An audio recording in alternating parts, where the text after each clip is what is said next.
Alrighty, welcome back to another round of NRL Football Supercoach draft orientated video, but it just has to be said that the matchups are classic fantasy draft. Every format, the matchups are valuable.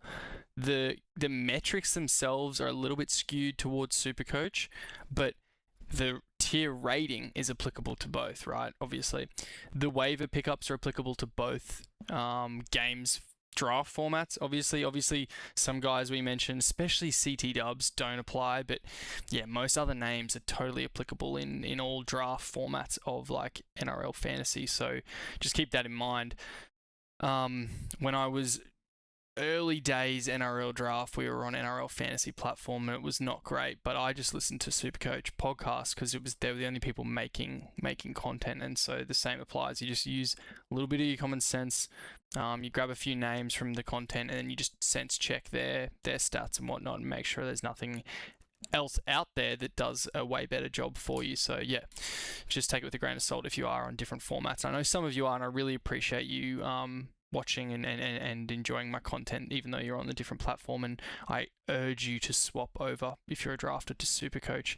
Unless NRL Fantasy takes serious steps towards improving their draft module, if you will, or settings and components, it's just lagging way behind. So kudos to Supercoach on that behalf. We'll dive in, guys. It's like round 16, these secondary buys, these mini buys, are a bit harder for people to navigate because it's as if with a major buy, you're either got the numbers or you don't, and you kind of check out, right? Or you don't even play the majors. Everyone plays the mini buys, right? So everyone's kind of going, well, what's the options here with the origin restings and 3 teams on buys and whatnot? So if you're here and you're looking for some names, I have quite a big list of people to consider at different spots. Again, if you're on socials, Instagram at sc.draft.oracle, pretty easy to find. It's all over the website too now, so just go to my website, www.draft-oracle.com, and scroll down or up top and you'll see the link to my Instagram. Get on there because I post buy low, sell highs on Monday now. I did the first one, super sick. And then I post Tuesday I do waiver pickups, so well before time for you to get your tickets in on waivers or plan for your free agency pickups the next morning. Plus I do this video really quickly after team lists. And then later in the week I sometimes look at some classic stuff, and then I do the matchups. And then on Monday again I do the accountability on the suggestions and the top matchups, or what I call the upside plays out of the matchup. So gun elite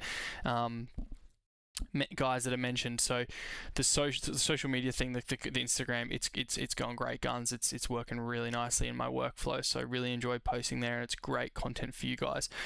But if you're here because you enjoy the added commentary and the thinking and the analysis I do live, then I really appreciate that, and a like on the YouTube goes a long way. So yeah, big week, a lot of moving parts to consider for all different teams. Before we actually pull up the first set of matchups, if you're not playing buys, you need to play buys. If your commissioner doesn't want to, you become commissioner next year and you make it.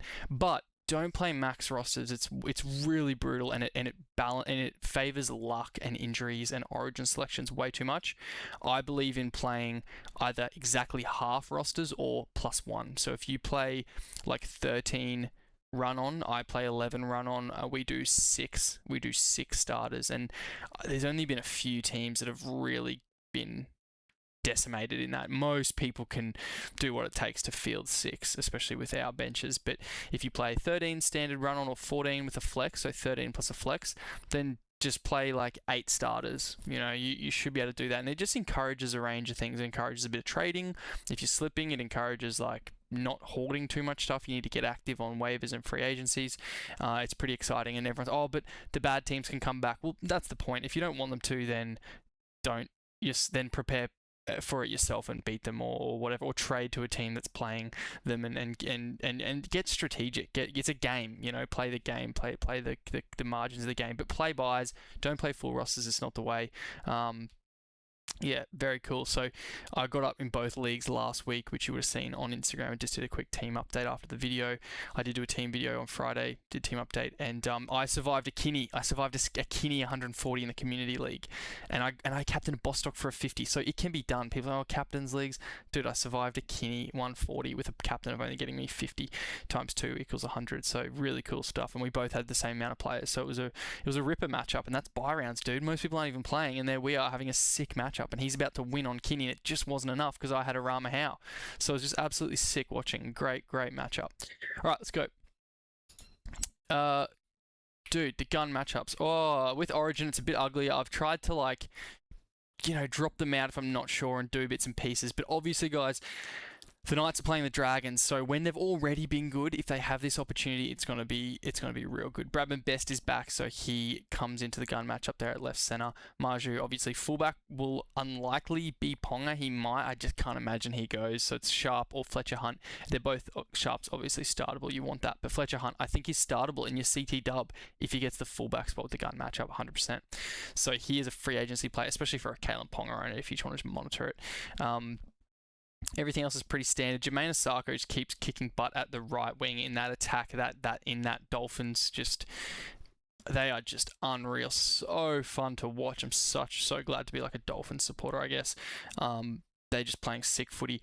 He didn't convert last week, nor did Bostock. So we'll see what happens there, but you just back it in 100%. They got Tigers. I think it'll be a pretty good week for Dolphins players. Jerome Hughes has been a bit of a letdown for owners this year, but it's Jerome Hughes, so we'll see what he can do. Terrell May converting on gun matchups left, right, and centre as a prop, so he's there again due to pedigree and opportunity.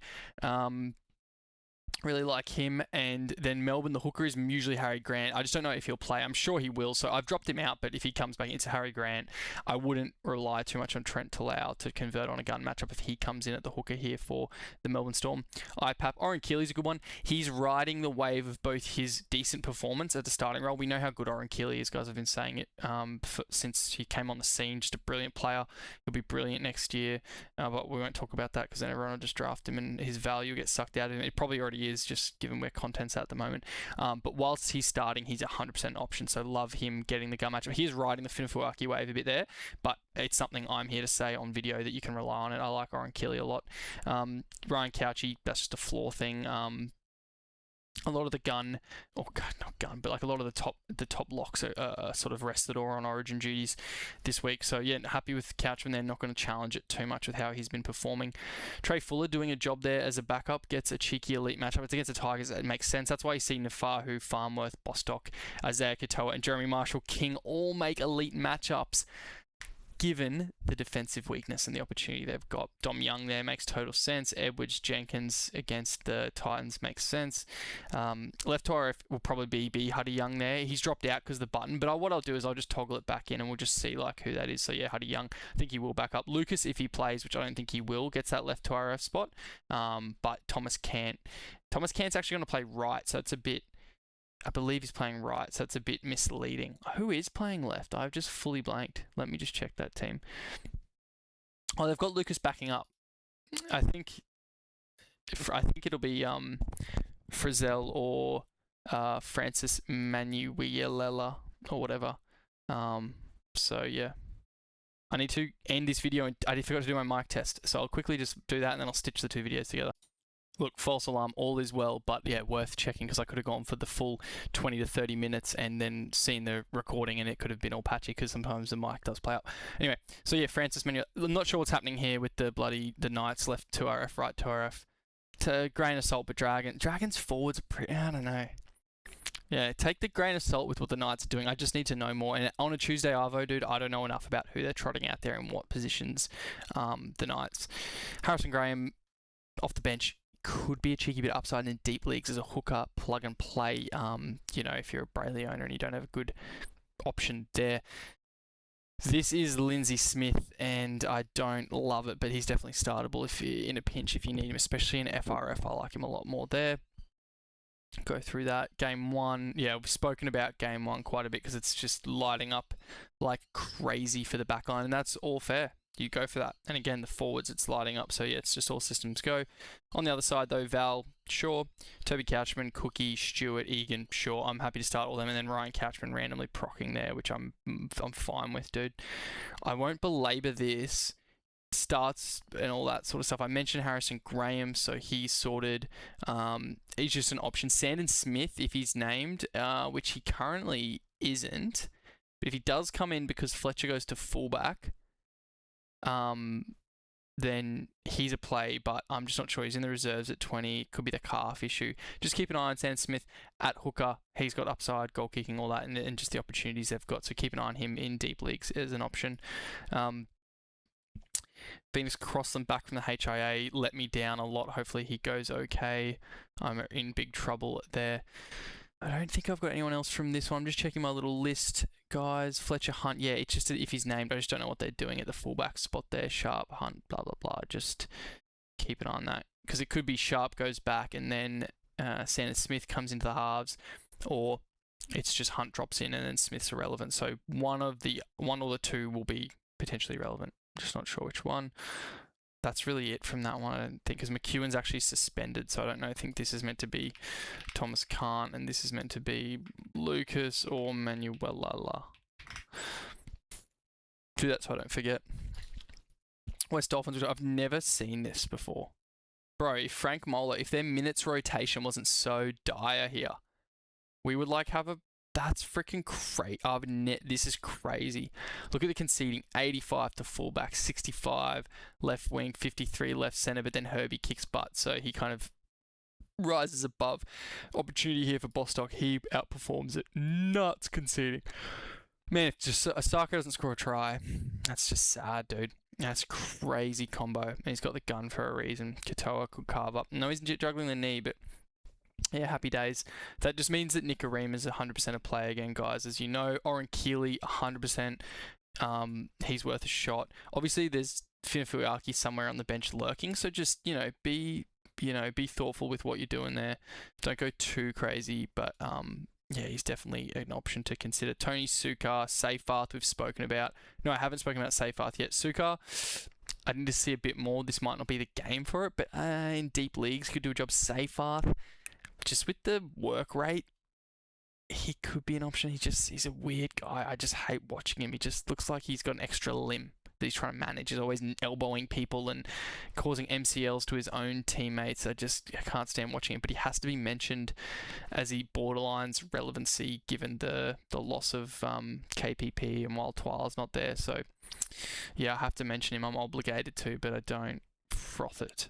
Stafford Toa, whilst this may not be the matchup, that left wing is decent real estate, man. We've seen he got the job done last week. We saw Luke Lauliti go on a bit of a run there. We saw even one good week out of two from Skelton before his defense found him out yet again. So that's an option. Naufahu White keeps the spot. He's obviously, not Tevita Naufahu, so I keep doing that. He's an option which I'm not going crazy. He's probably owned. He should be owned. But if he was dropped again,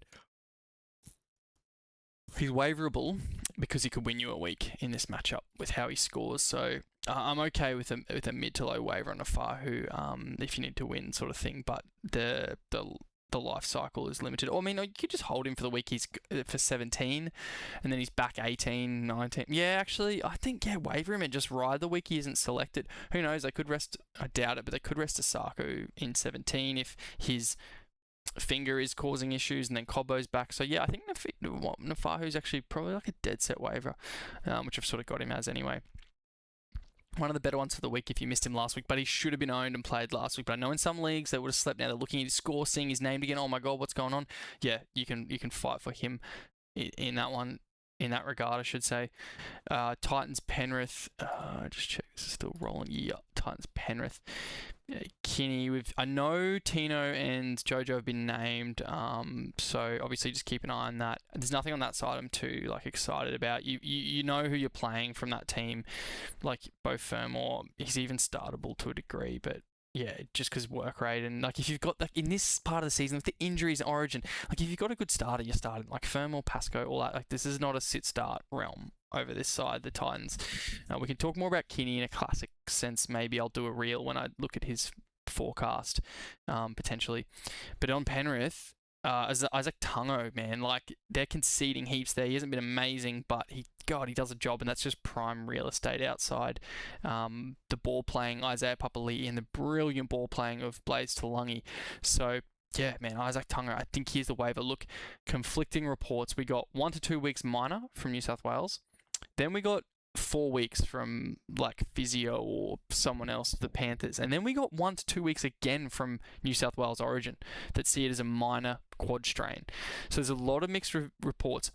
In my opinion, 2 weeks of Izack Tago is worth wavering for, given the potential upside.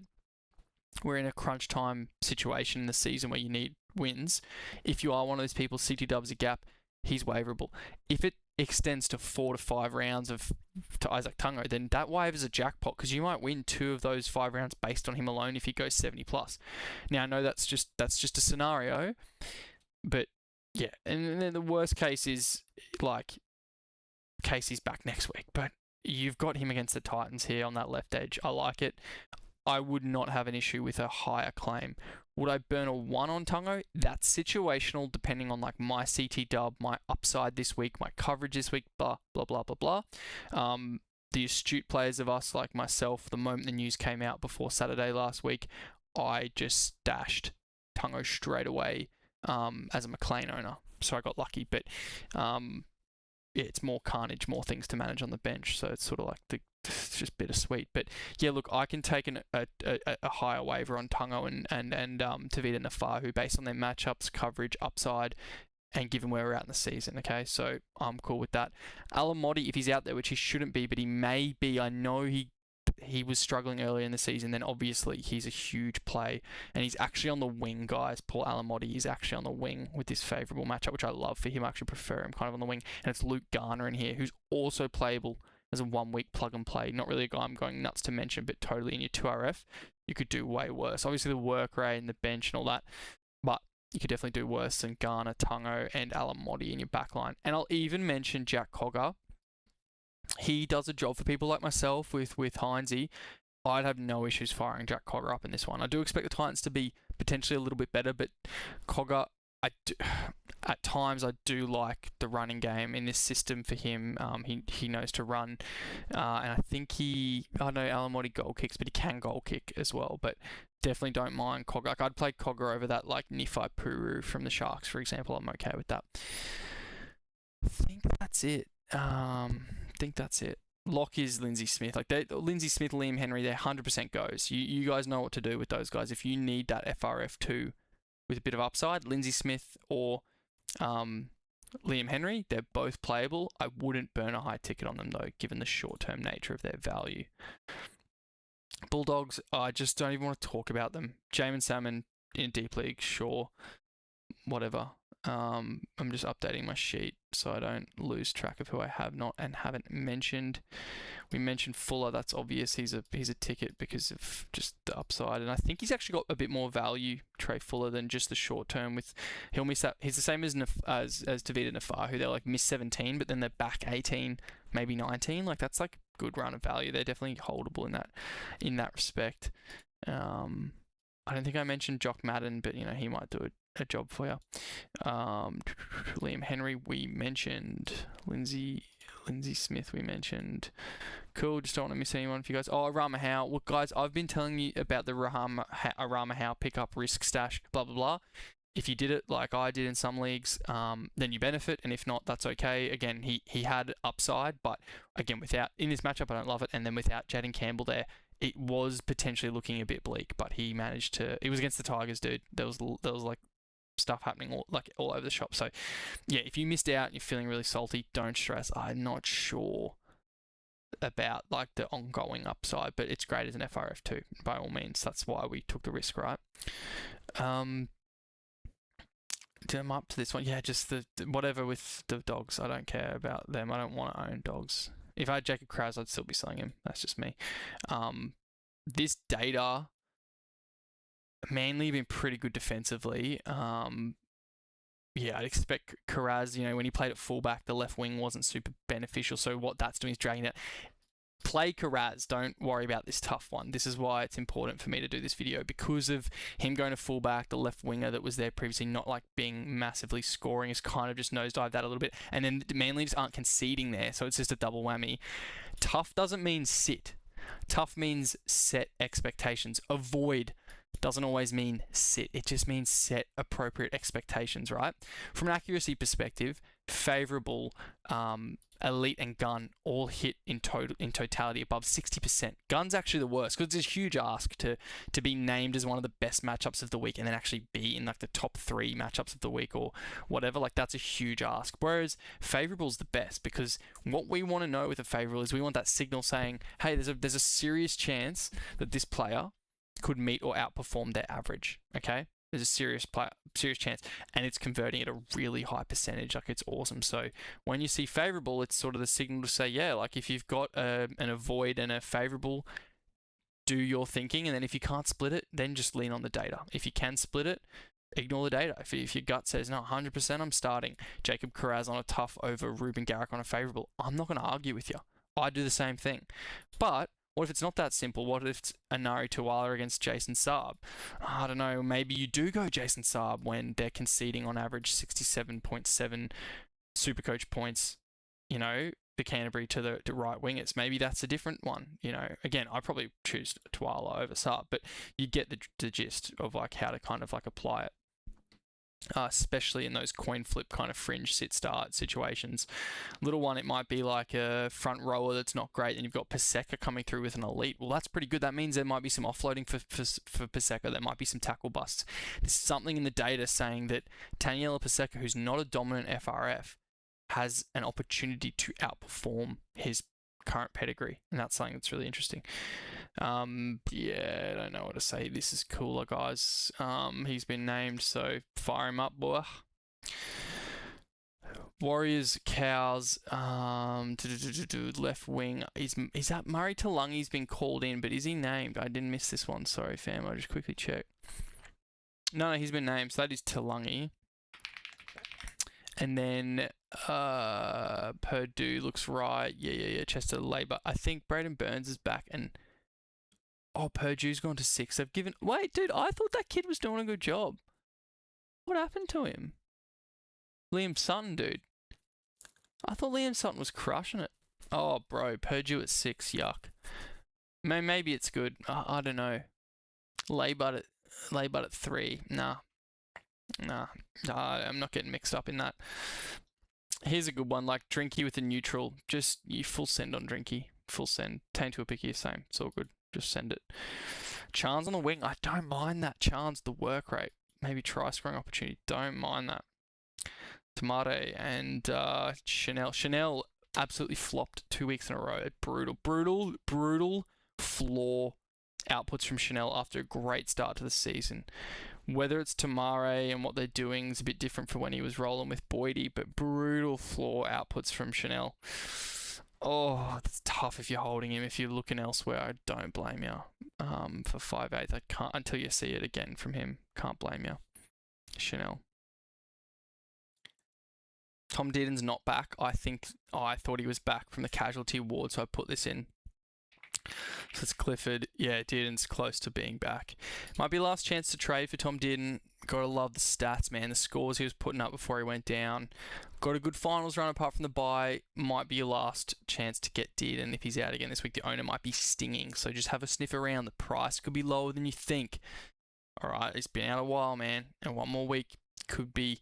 For some teams, it might be the nail in the coffin if they lose this week. Let them have it. Go, hey, you need a guy. Please, just take this playing player who's better than waivers. Flick us Dearden, whatever. Nanai's name. This is the thing with Nanai. Look, I think his injury has been the shoulder subluxation realm. I can say to you, you can waiver him. I'm not going to say to waiver him at anything beyond a low-end ticket if you're really desperate. 1, the matchup's not great. 2, that left 2RF doesn't get the same love as the right 2RF, which is Halem Lukey. 3, the shoulder. It like went instantly last time. I'm not taking that risk because the in-game injury risk. Everyone says, oh, Taylor May, Dewey. It's like, yeah, I get it. Like they get injured, you move on. The upside's worth it, and they've got more upside than Nanai, so it's worth it.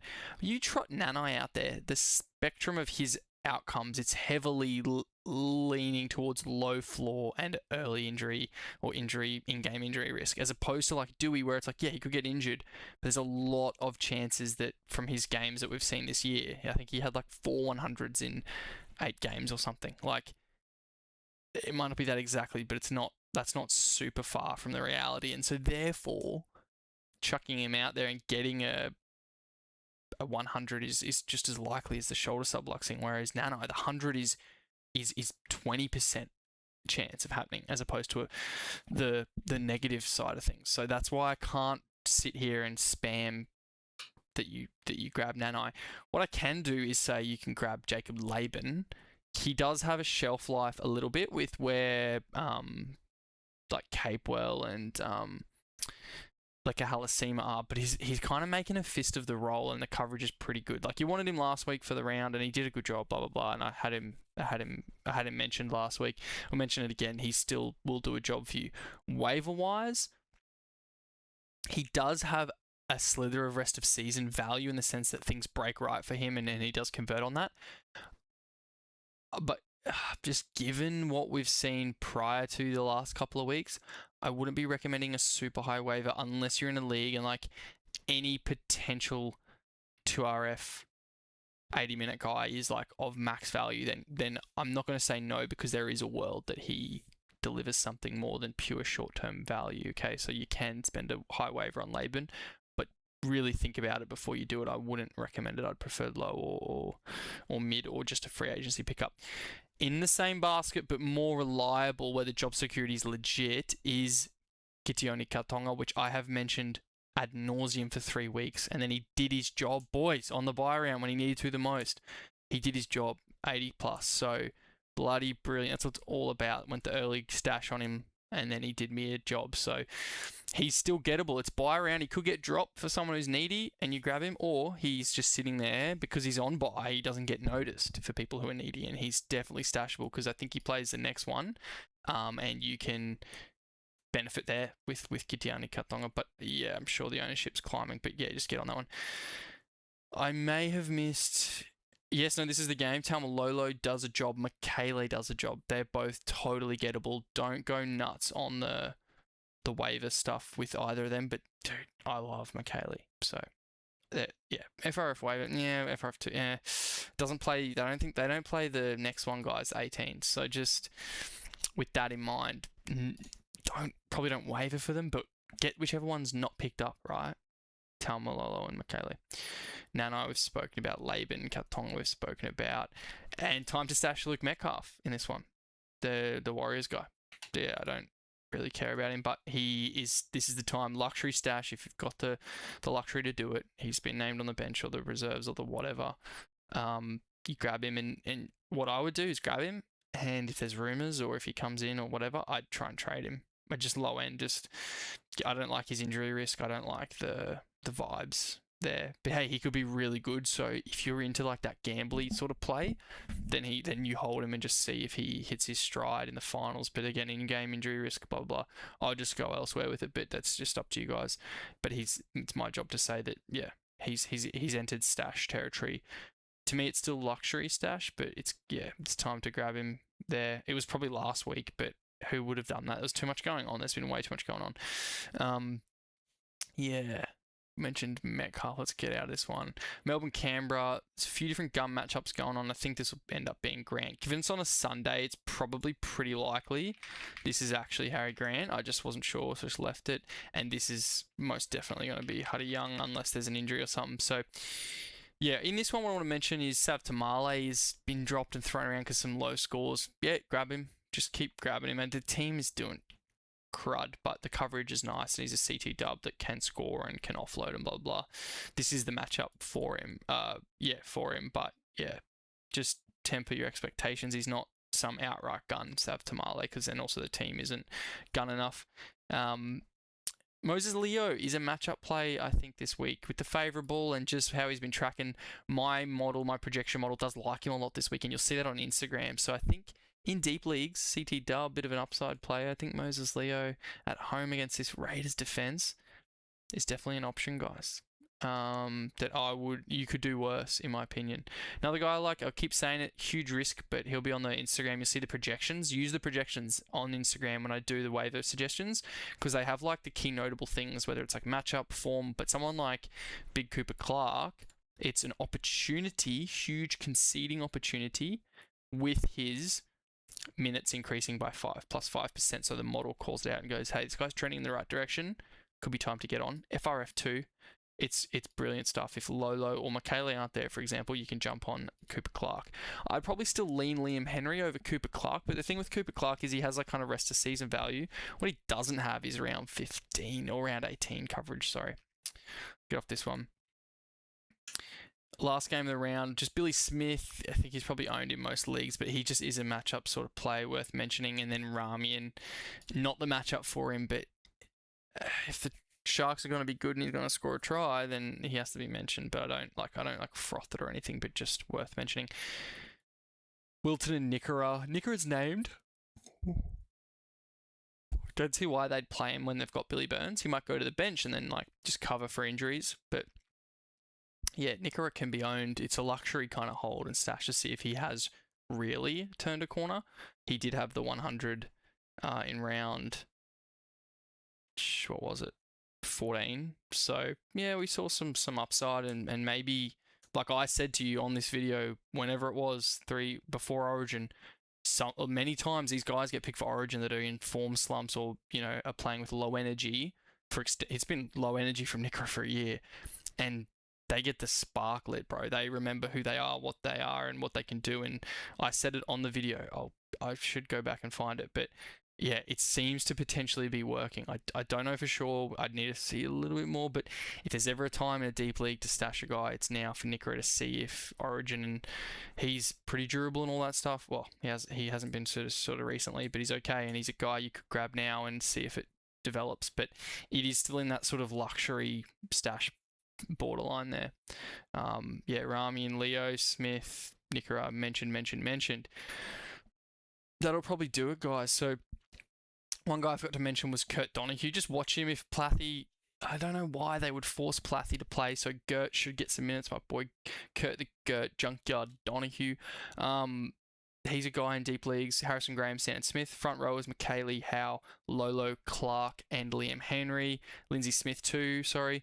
2RF, Nana I don't love. Laban I don't mind. Katonga I like. Seyfarth I don't love. Liam Henry, Lindsay Smith, Keeley are all short-term options. McEwen was going to be a matchup, but he's suspended. One to look ahead, see if he plays 18, and you can get on McEwen this week if he gets dropped. Don't mind that. Halfback, it's Cogger, Madden, Stash, Metcalf. 5'8", Sutton got dropped, so it's really Nicarima if he's around, which he probably isn't at this point. I'm sure there's someone else, but I don't really want to mention crap 5'8" just for the sake of it. Like Chanel, you just have a hard time trusting, although I generally do prefer him at home. CT Dub, it's Tungo, it's Tevita Naufahu, Sav Tamale. Then lesser options are in Rami and Moses, and then Billy Smith's probably owned, but he's not a bad option if he isn't. Fullback, it's Fuller 100%. I didn't check the Dane Laurie sitch for this week. Let me check it now. Back to the bench. So yeah, Laurie's not relevant in your fullback spot, but Fletcher Hunt might do a job for you. That'll do it, fam.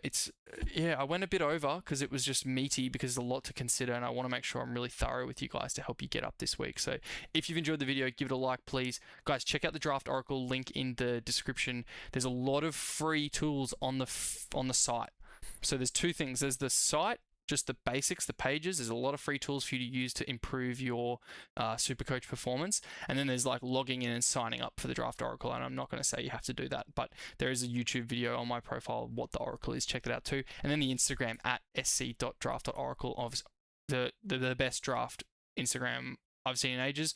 I say that having done it myself, because I'm just doing what I would have wanted to see all those years ago. So it's buy low, sell high as a new now. I'll do those. It's waiver suggestions, pickups, all that sort of stuff, commentary. We do the matchups, then we do the accountability, the stories, there's the matchup summaries, all the good stuff, guys. You get reels on there, me showing you cool stat stuff too on the Oracle. So the Instagram's the place to be at, I think, going forward for the channel and for the content until preseason at least. I'll just be pumping the Instagram up, trying to grow that bad boy. Just so more drafters can see the content, because if I'm going to put this much effort in, then I want more people to see it.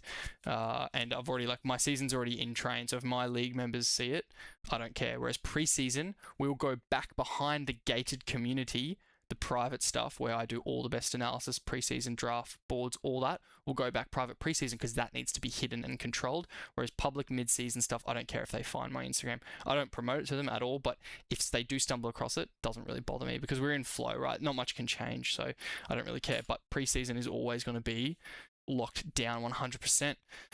Cool, good luck on waivers. If you have any questions, you know where to find me, guys. I'm all over the shop. I'm on X, I'm on Instagram, I'm on Discord, blah, blah, blah, YouTube comments. Just have at it. Thanks, guys. Have a good week.